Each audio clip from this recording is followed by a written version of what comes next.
E nós vamos continuando com essa sequência de mensagens no livro de Malaquias. Pastor Erison pregava semana passada em Malaquias capítulo 1. Malaquias capítulo 2 será objeto da nossa análise e exposição nesta noite.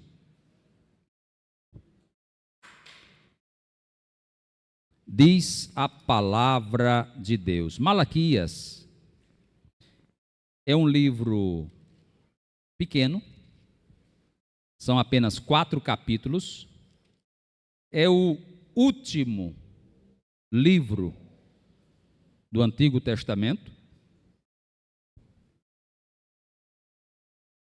Nós pregamos mais de 2 anos, foram 30 meses de mensagens no livro de Gênesis. Ali atrás também estou vendo o Jamerson. Deus te abençoe, meu filho, é um prazer te rever. Nós falávamos de Gênesis, passamos 30 meses em Gênesis e passaremos algumas semanas em Malaquias. Malaquias, apenas relembrando alguns pontos, pensando do ponto de vista histórico. O livro de Malaquias retrata um momento difícil na história de Israel. Nós estamos na época pós-cativeiro. Na história de Israel no Antigo Testamento, existe um grande marco divisor. No ano 587, a cidade de Jerusalém foi arrasada, destruída. O templo foi completamente destruído. Segundo Reis, capítulo 24, segundo as Crônicas, capítulo 36, descrevem esse momento terrível na história do povo de Deus. O reino do norte já havia sido deportado para a Assíria, não confunda Assíria com Síria, são países, são povos diversos. Em 722, segundo Reis capítulo 17, trata disso. E o reino do sul, cuja capital era Jerusalém, permaneceu em uma batalha espiritual. Deus levantou vários profetas para alertar aquela geração de judeus que se arrependessem e que se convertessem, mas eles, de forma obstinada, resistiram à voz de Deus. O templo estava poluído espiritualmente, os sacerdotes estavam corrompidos, falsos profetas se levantavam. Deus levanta por último Jeremias. Jeremias foi dessa época. Daniel também. Ezequiel também. E em 587, na terceira grande investida, porque já havia 2 anteriores, em 606 e 597, Nabucodonosor invade Jerusalém, cumprindo as promessas de Deus, cumprindo as profecias do Senhor, que o chamou pelo nome, e arrasou a cidade. Daniel já estava na Babilônia, Ezequiel também já estava na Babilônia. Ezequiel no meio do povo cativo, Daniel no meio da corte, Jeremias no meio do povo em Jerusalém. Depois Jeremias é levado para o Egito, de onde não mais retornou. E inicia-se um momento difícil na história do povo de Israel, o cativeiro que dura 70 anos. Os irmãos lembram do Salmo 137, que descreve esse momento difícil, e o salmista diz assim: às margens dos rios da Babilônia, nós chorávamos e lamentávamos. Os nossos adversários diziam: cantam a música de Sião? E as nossas harpas estavam penduradas junto aos salgueiros, os nossos instrumentos musicais calados, e nós dizíamos: como vamos louvar ao Senhor em terra estranha? Depois, Deus promoveu grande mudança, porque Ele é o Senhor da história, Ele é soberano sobre as nações, sobre países. Deus chama pelo nome, quase 200 anos antes do seu nascimento. Isaías capítulo 45, versículo 1, o rei Ciro. A arqueologia já nos comprova isso, mostrando o cilindro de Ciro. E Deus chama o seu nome, Deus o coloca à frente do império Medo-Persa. E quando Ciro assume o poder, ele autoriza o regresso dos judeus para a sua pátria. Esdras capítulo 1 começa a descrever essa história. Eu até dizia isso hoje de manhã aqui na escola bíblica, 2 Crônicas capítulo 36 e Esdras capítulo 1, só passa uma página da Bíblia, quase 70 anos se passaram em uma página. Pois bem, Esdras começa um grande trabalho de deportação.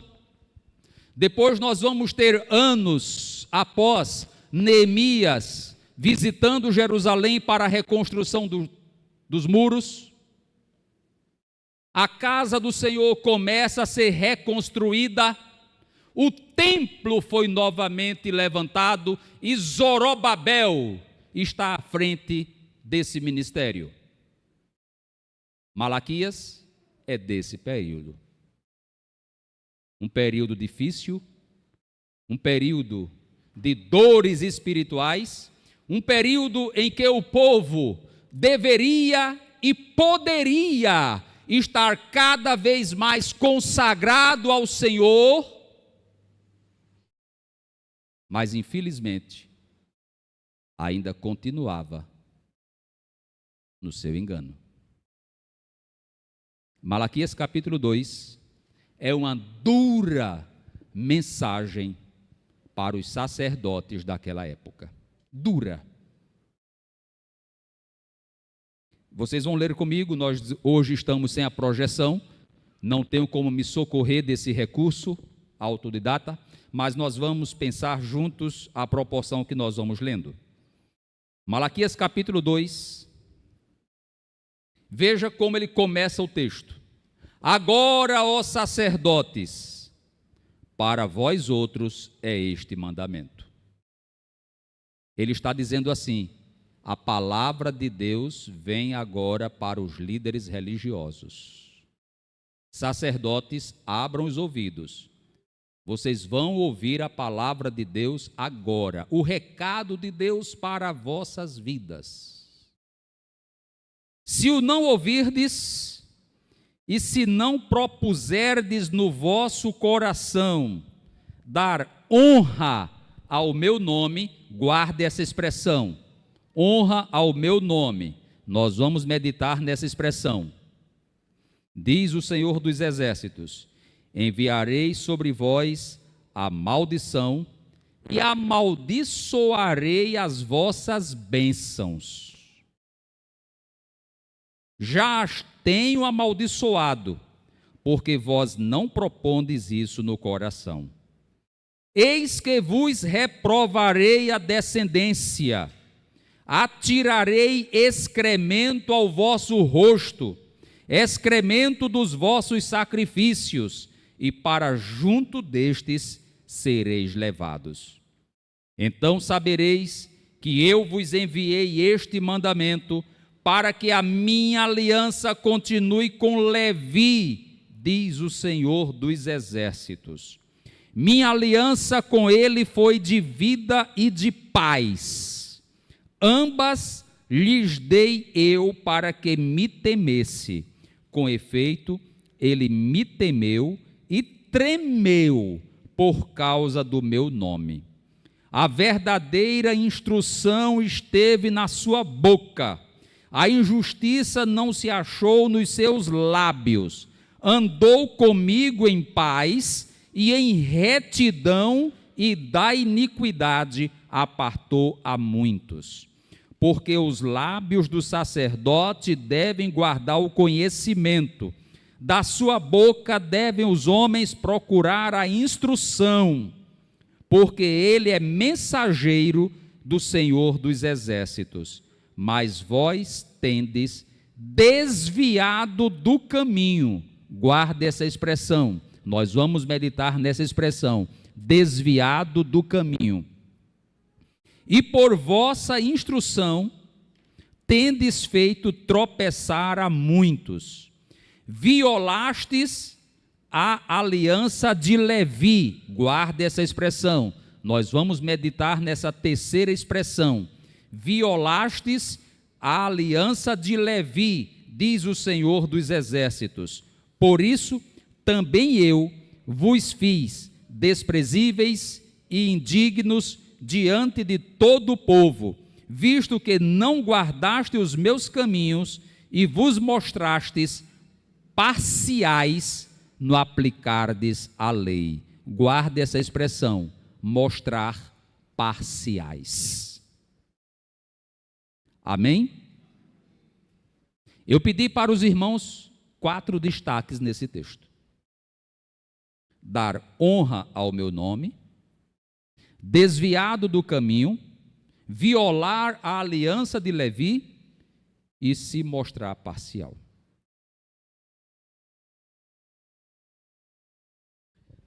Do versículo 1, onde nós lemos, até o versículo 9, esse texto que nós acabamos, essa perícope que nós acabamos de ler, a mensagem foi dirigida para os sacerdotes em Jerusalém. No capítulo 1, que o pastor Erison expôs na semana passada, já havia o reclamar de Deus com relação ao culto formal, mas que não agradava aos olhos do Senhor.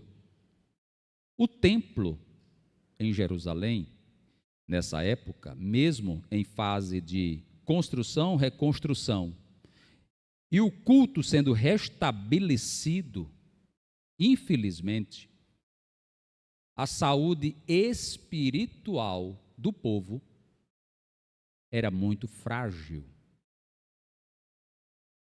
E grande parte de todo esse problema estava na liderança espiritual.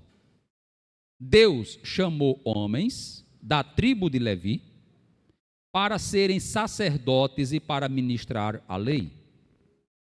Os sacerdotes e os levitas, todos descendentes da tribo de Levi, o texto fala da aliança que foi feita com Levi, porque só podia ser sacerdote se fosse da tribo de Levi.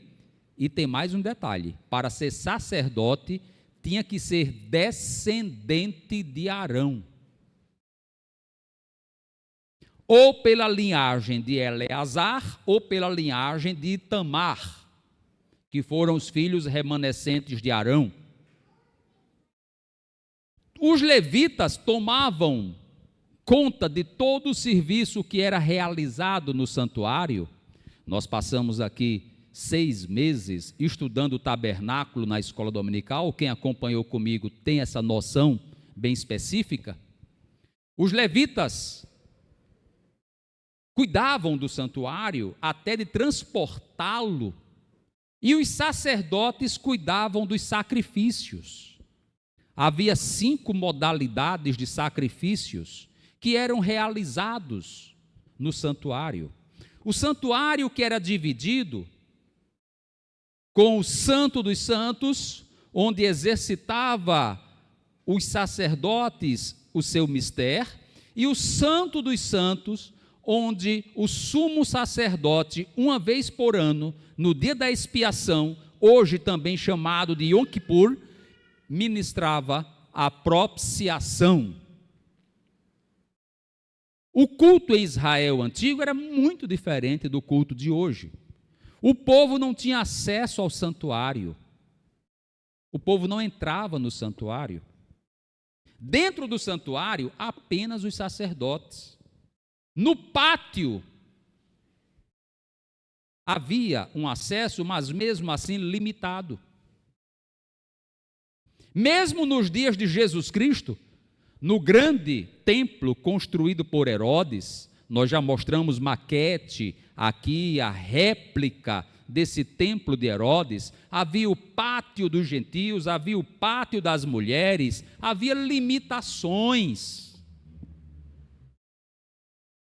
E nesses dias aqui que nós estamos vivenciando, nos dias de Malaquias, Deus olha e diz assim: vou me dirigir agora para falar diretamente com a liderança espiritual, diretamente com os sacerdotes, porque os sacerdotes estão e são dignos da minha repreensão. E começa apresentando nesse texto os defeitos e os erros dos sacerdotes. E nós queremos sistematicamente demonstrar esses 4 erros dos sacerdotes que eu pedi para os irmãos destacarem. Pastor, alguém pode olhar para mim e dizer assim: pastor, mas eu não sou sacerdote. E o que é que esse texto tem para falar comigo, já que eu não sou sacerdote? Aí é que você se engana, meu filho.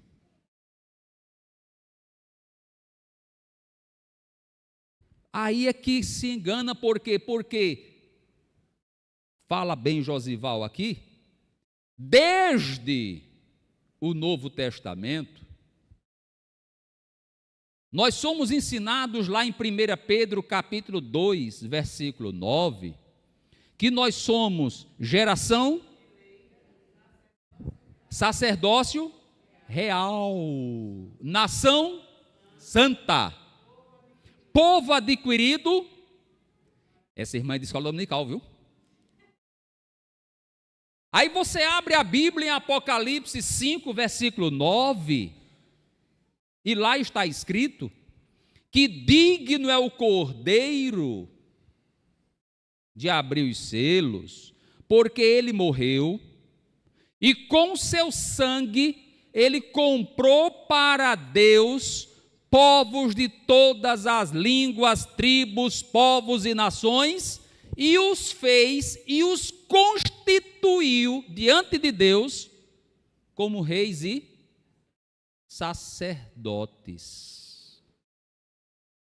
Uma das grandes doutrinas, fruto da reforma protestante, defendida e divulgada por Martinho Lutero em seus escritos e acompanhada pelos demais reformadores, e que nós não podemos ignorar, e que nós ensinamos, e que nós defendemos, é a doutrina do sacerdócio universal.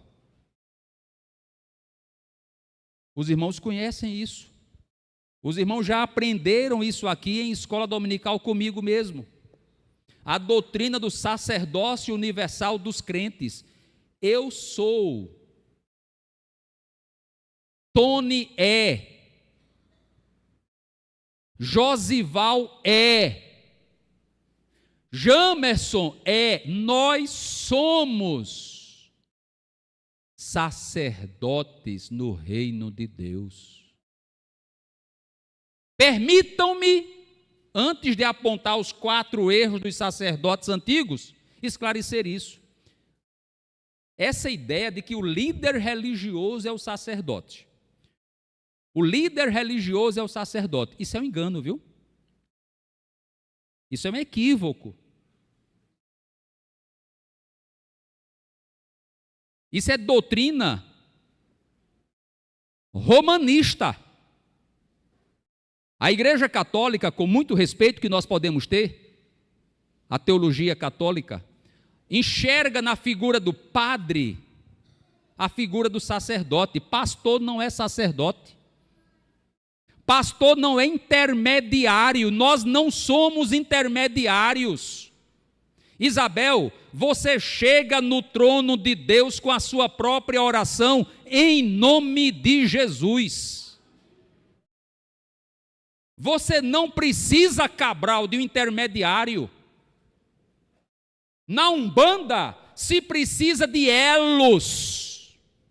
Em quase todas as religiões, se você vai para o budismo, para o hinduísmo, lá no espiritismo também, no evangelho não. O evangelho é diferente. O nosso sacerdote é Jesus Cristo. Hebreus 7:25 diz que ele está diante do Pai, intercedendo, ele vive para interceder pela sua igreja. Então, Juvenal, tu és um sacerdote diante de Deus, tanto quanto eu. E nós temos ainda, igreja, permitam-me corrigir isso também, até alguns crentes, alguns irmãos que têm umas ideias às vezes equivocadas sobre oração. Não, mas a oração do pastor é mais forte. E esse negócio, muito cuidado com essa expressão, muito cuidado, irmãos, muito cuidado, igreja. Vocês escutam alguns pastores aí na internet, a oração forte. Essa coisa de oração forte e oração fraca, isso não é cristianismo, isso não é evangelho. Você não precisa de superstição, isso é superstição. Eu não preciso ser supersticioso.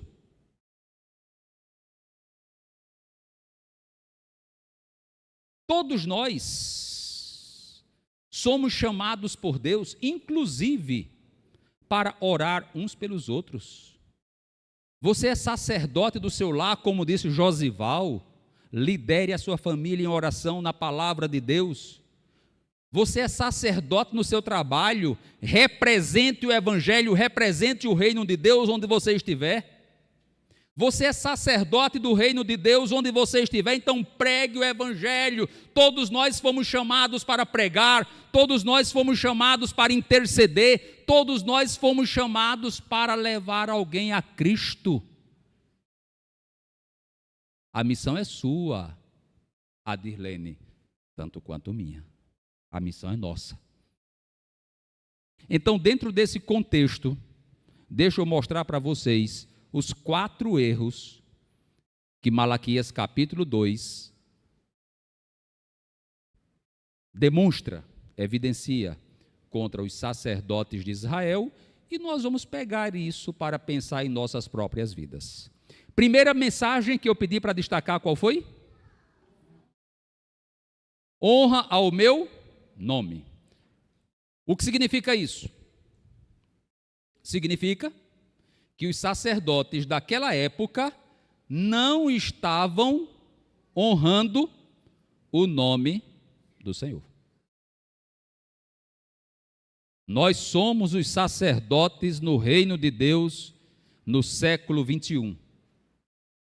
Em Maceió, em 2025. E o recado de Deus para as nossas vidas aí é que nós devemos honrar o nome do Senhor. Como é que nós honramos o nome do Senhor? Nós honramos o nome do Senhor quando nós buscamos a glória, não para nós, mas para Ele. Nós honramos o nome do Senhor quando nós dizemos: importa que Ele cresça e que eu diminua. Nós honramos o nome do Senhor quando nós reconhecemos que diante dEle não somos nada e não podemos nada. Nós honramos o nome do Senhor quando nós somos humildes diante de Deus. Nós honramos o nome do Senhor quando nós reconhecemos que tudo o que temos e tudo o que somos depende dele e que sem ele nada nos é possível realizar. Agora nós também desonramos o nome do Senhor.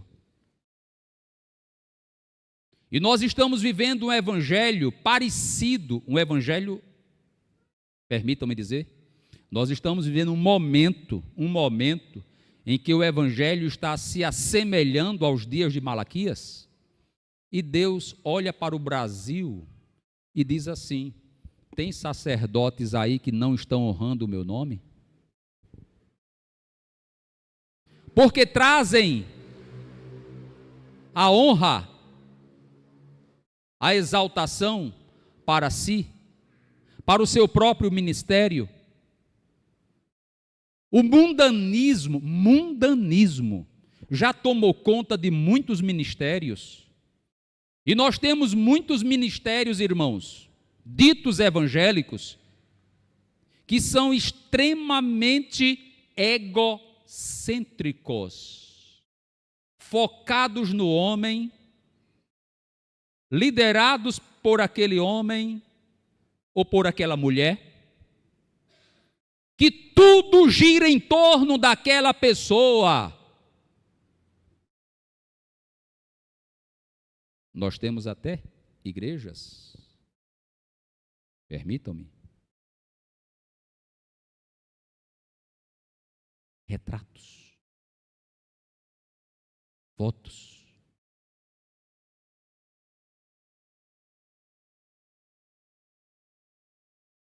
Eu já disse aqui na escola dominical, eu estava viajando para Natal, fui participar de um congresso junto com a minha esposa, e nós tivemos que passar por uma determinada cidade grande, centro de um ministério também grande.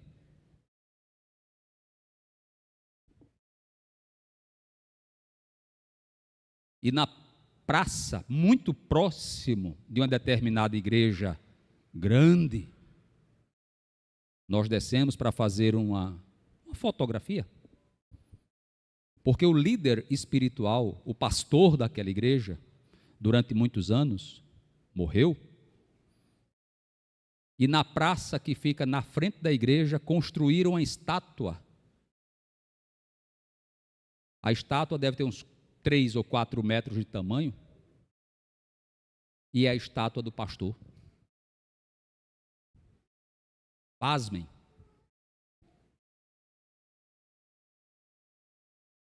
Nós temos conhecimento de líder espiritual aqui no Brasil, que já tem busto inaugurado, mesmo ele estando vivo.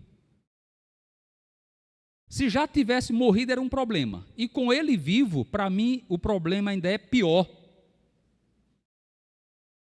Porque quem está no centro desse louvor só pode ser a pessoa do nosso Senhor e Salvador Jesus Cristo.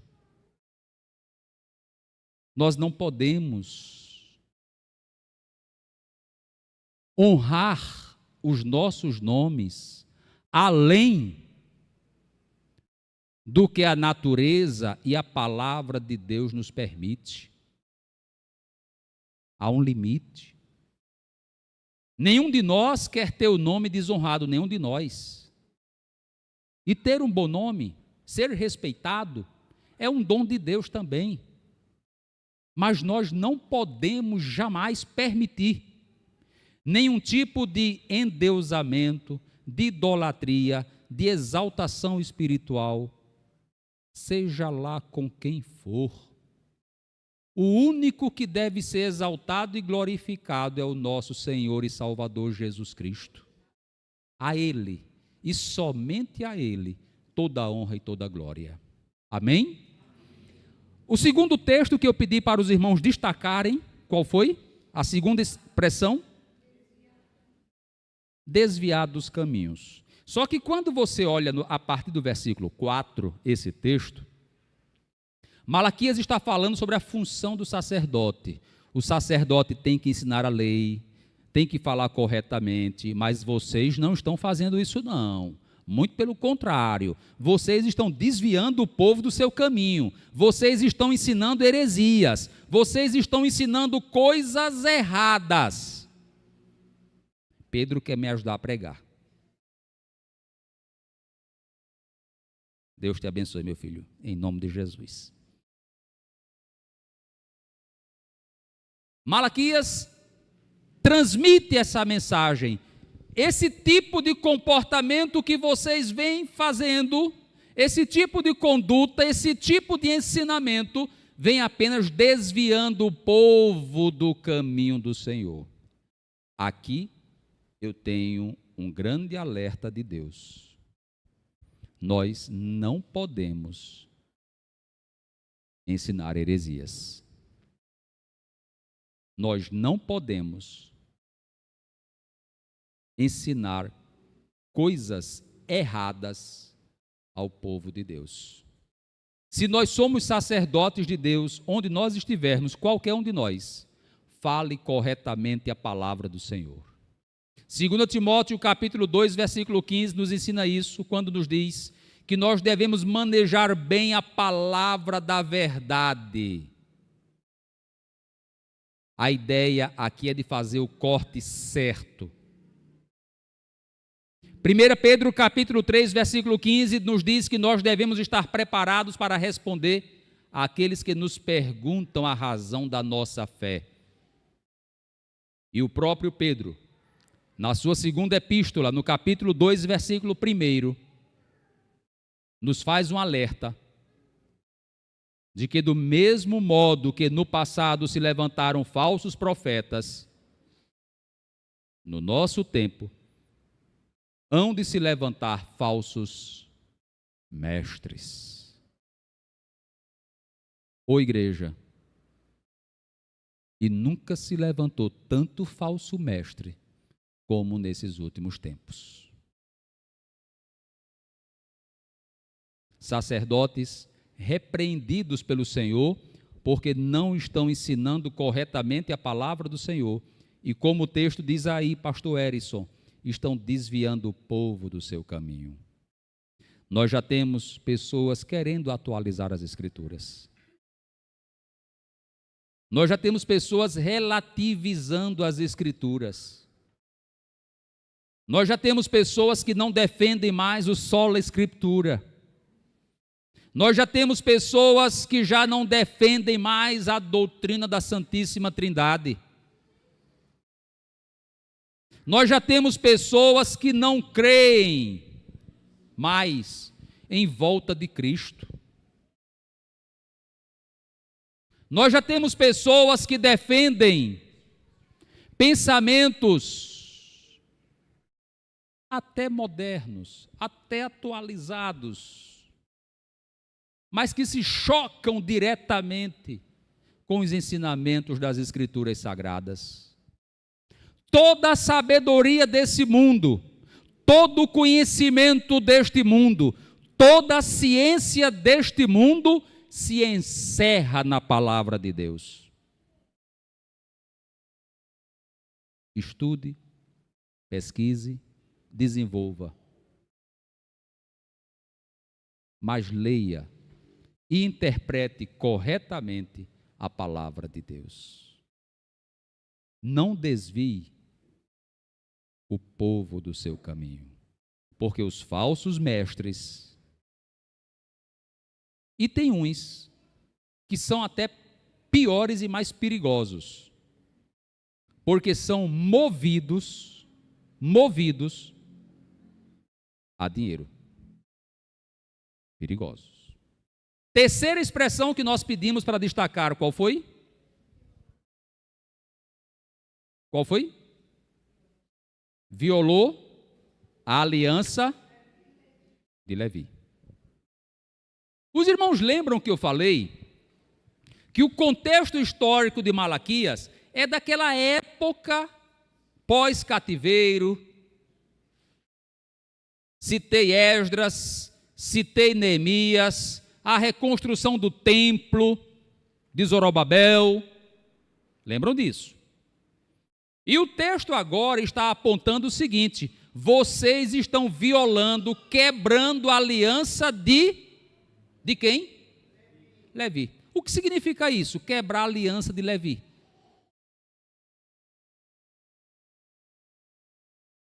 Deixa eu lhe explicar rapidinho. Só podia ser levita quem fosse da tribo de...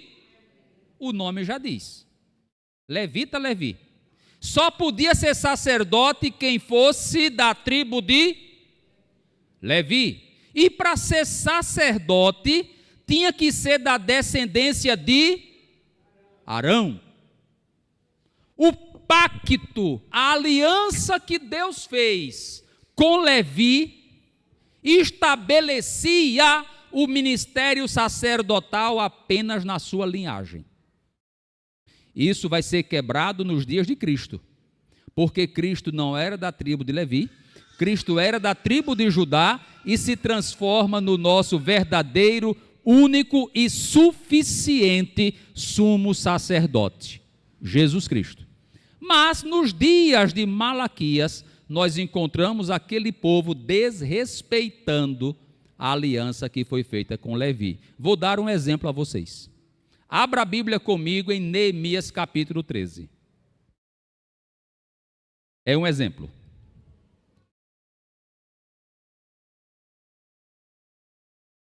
Em Neemias capítulo 13, nós vamos encontrar um momento difícil da história.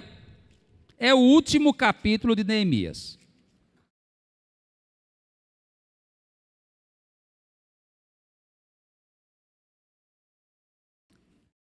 Versículo 2 em diante. Aliás, do versículo 4. Preste atenção no texto. Ora, antes disto, Eliasibe, sacerdote. Quem era o sacerdote? Eliasibe. Encarregado da câmara do nosso Deus. Ele se tinha aparentado com quem? Com Tobias. Quem era Tobias? Quando você estuda o livro de Neemias, Tobias foi um dos grandes perseguidores dos judeus nesse período. O sacerdote tinha se aparentado, tinha feito alianças familiares, houve um casamento familiar unindo aquelas duas famílias, do sacerdote com a família de Tobias. E fizera para este uma câmara grande. O que é uma câmara grande? É um quarto. Aonde? Preste bem atenção. Onde dantes se depositavam as ofertas de manjares, o incenso, os utensílios e os dízimos dos cereais, do vinho, do azeite, que se ordenaram para os levitas, cantores e porteiros, como também contribuições para os sacerdotes. Ele colocou Tobias dentro do templo. Preste atenção no resto. Quando isso aconteceu, não estava em Jerusalém. Neemias está dizendo. Aí, versículo 7. Soube do mal que Eliasibe fizera para beneficiar Tobias, fazendo-lhe uma câmara nos pátios da casa de Deus. Versículo 8. Isso muito me indignou a tal ponto que atirei todos os móveis da casa de Tobias fora da câmara. Versículo 9. Então ordenei que se purificassem as câmaras e tornei a trazer para ali os utensílios da casa de Deus com as ofertas de manjares e o incenso. Os irmãos estão entendendo o momento que Malaquias está vivendo e pregando contra? Como é que o sacerdote pega um quarto, uma câmara grande, onde estavam os utensílios da casa de Deus, tira tudo, para acomodar dentro da casa de Deus o inimigo do povo de Deus. Está trazendo o estranho para dentro do templo. Aí Malaquias levanta a sua voz e diz: vocês estão quebrando a aliança que foi feita com Levi. Essa aliança só pode ser respeitada se apenas os descendentes de Levi estiverem aqui. Nós somos sacerdotes, igreja. E aqui vai o meu recado. Tem igreja hoje que já trouxe Tobias para dentro do templo. Tem igreja hoje que fala mais de um político do que de Jesus Cristo. E a repreensão de Deus continua a mesma. Vocês estão quebrando a aliança.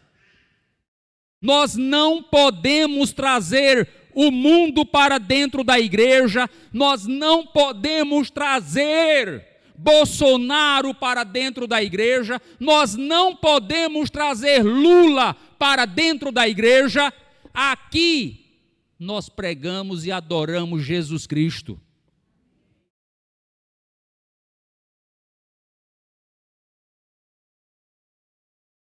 Neemias, quando chegou, que viu aquele movimento estranho, o versículo 8 diz assim: eu peguei tudo que era de Tobias e joguei para fora. Purifiquei o templo e botei de volta no templo apenas o que era da casa do Senhor. Nós não podemos, irmãos, misturar as coisas sagradas de Deus com as coisas demais. Deus tenha misericórdia. Ouçamos o profeta Malaquias. O profeta Malaquias fala ainda hoje, e Malaquias está dizendo: não quebre a aliança que foi feita. A quarta e última expressão que eu pedi para os irmãos destacarem, qual foi?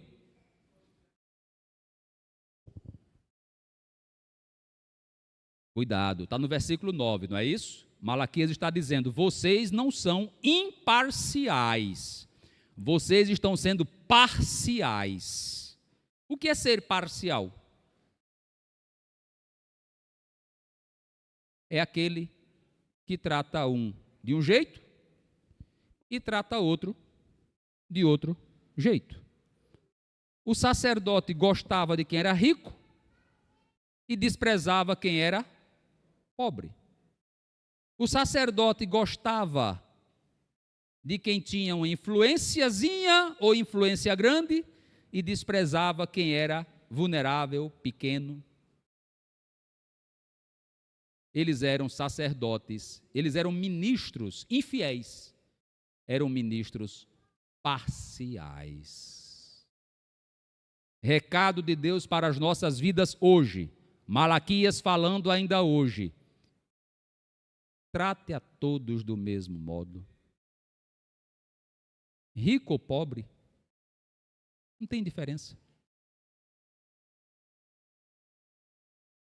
O tamanho do dízimo não importa. Se o dízimo é alto ou se é somente aquela moedinha da viúva. Lembram da história? Trate a todos da mesma forma. Não sejamos crentes parciais. Nós não precisamos, irmãos, em nome de Jesus, de área VIP em nossa igreja.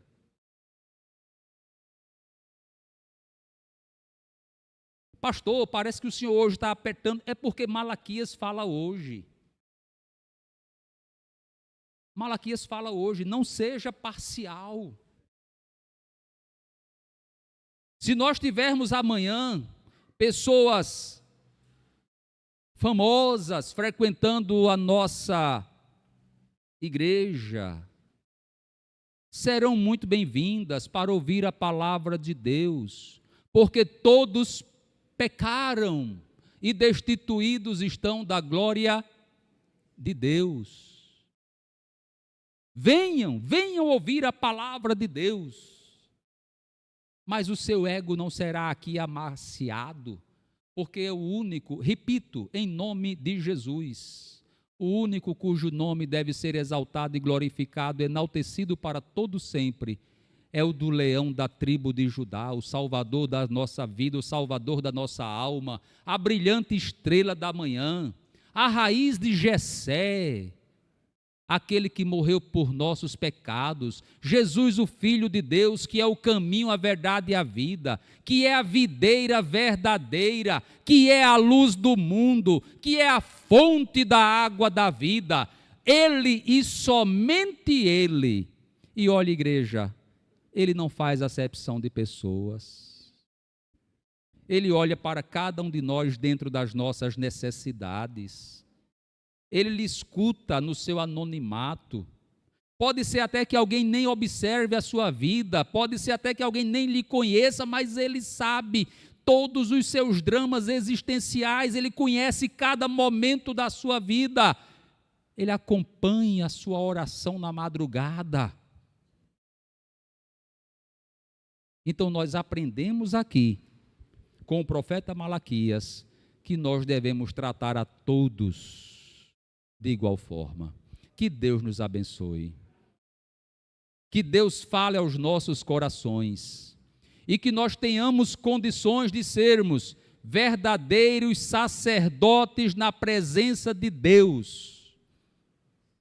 Sem fazer acepção de pessoas. Ensinando a palavra de Deus de forma correta. Não transgredindo a aliança de Deus em nossas vidas, vivendo para o Senhor em 2025, vivendo para o Senhor no futuro, na sua presença, em nome de Jesus. Que Deus nos abençoe. Amantíssimo Deus, nós te agradecemos, ó Pai, porque a tua palavra neste momento foi explanada para o teu povo. E nós te pedimos, ó Deus eterno, em nome de Jesus Cristo, aplica esta mensagem em nossos corações. Que as verdades proferidas pelo profeta Malaquias e que alcançam os nossos dias 2.500 anos depois, pela inspiração da tua palavra ali registrada, fique gravada em nossas almas e que hoje, Senhor, nós saiamos daqui debaixo da iluminação do Teu Espírito Santo. Transforma vidas e fala aos nossos corações, em nome de Jesus. Amém.